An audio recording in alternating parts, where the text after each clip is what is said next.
When it comes to wildlife, we've always known that some of the most intelligent animals are primates, such as monkeys, gorillas, baboons, and chimps.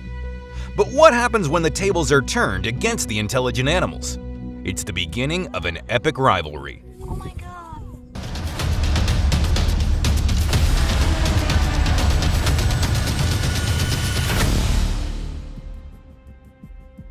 What you just witnessed was a big cat using a baby baboon as bait. This footage was taken by wildlife photographer Thomas Raderath during an expedition in Botswana's Okavango Delta. For 30 minutes, the leopard tried baiting the adult baboons into a rescue, but none of them took the bait. Even when the leopard tried using intellect that was on the level of a primate, the real primates used their own level of intellect. Although they knew that one of their young was in danger, they could clearly see the leopard only a few feet behind him, which in our opinion was pretty stupid of the leopard. He may have had a great idea in using the baby as bait, but he really screwed the pooch by standing out in the open to watch what happened. The leopard didn't kill the baby. As a matter of fact, it took great care not to hurt it. Taking it in his mouth, the leopard carried it a short distance off and let it go. However, the leopard didn't retreat. As a matter of fact, it stayed fairly close, keeping a watchful eye over the young baboon. As it would crawl and scamper about, its captor would seem as if it were looking past it. If it got too far away, the leopard would gently take it in its mouth, carry it back another short distance, and then release it to walk and play freely. There have been some incredibly intense rivalries throughout history. Lion versus hyenas, Coke versus Pepsi, Republicans versus Democrats. You get the point. In terms of primates though, what type of animal could cause it enough trouble to make it a natural enemy? That animal is the leopard, the large cat who has evolved into one of the world's most proficient climbers, silent stalkers, and efficient killers. For centuries, leopards and various wild primates have gone to some extraordinary lengths to really piss one another off. In actuality, their hatred for each other goes way deeper than just randomly angering each other. They have an incredibly deep hatred for each other. For example, baboons are among the many primates who enjoy a place near the top of the food chain, traveling in large groups and staying safe way high up in the trees. They're able to hunt, travel, and live in relative safety, all while showing off their really colorful butts. But when it comes to leopards, that safety disappears. Leopards are actually the main predators of baboons, hunting them on a pretty regular basis. The size advantage is clearly in favor of the leopards in these fights. However, a large group of baboons will defend themselves, often to extreme lengths, which usually results in very violent confrontations.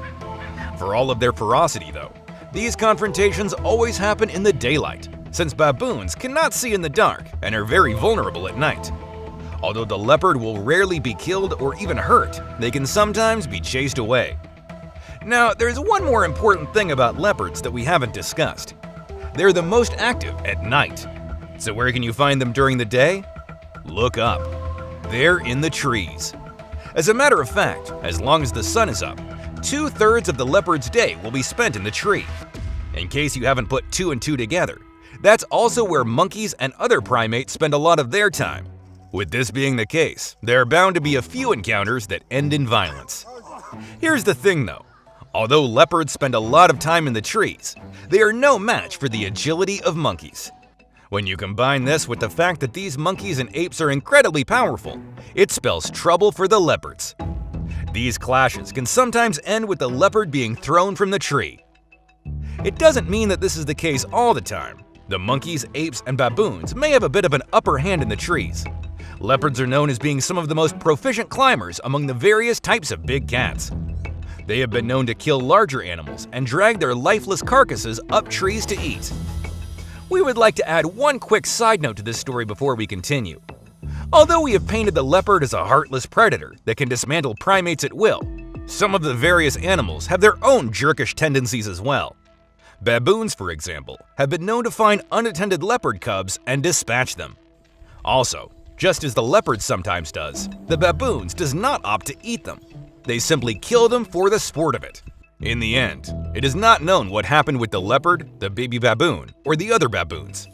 Thomas Raderath and his team had to leave to catch their flight back to Germany before anything unfolded.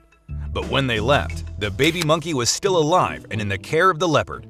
No adult baboons had made a move to try and rescue it. What are we to make of something like this? Leopards are known for being largely solitary animals. They don't hunt in prides like lions. When they hunt, they can rely on themselves. But here, instead of simply going all out and killing one of the baboons, as he easily could have, he opted for a slow, methodical approach. Perhaps cats are a lot smarter than we give them credit for. Whatever it is, one thing is certain. Nature is a freakishly scary thing. Baboons carrying off baby leopards, leopards carrying off baby baboons, monkeys throwing leopards from trees.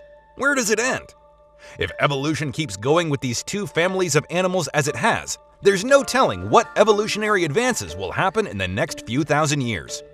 One thing is for certain though, this animal rivalry will continue for many years to come.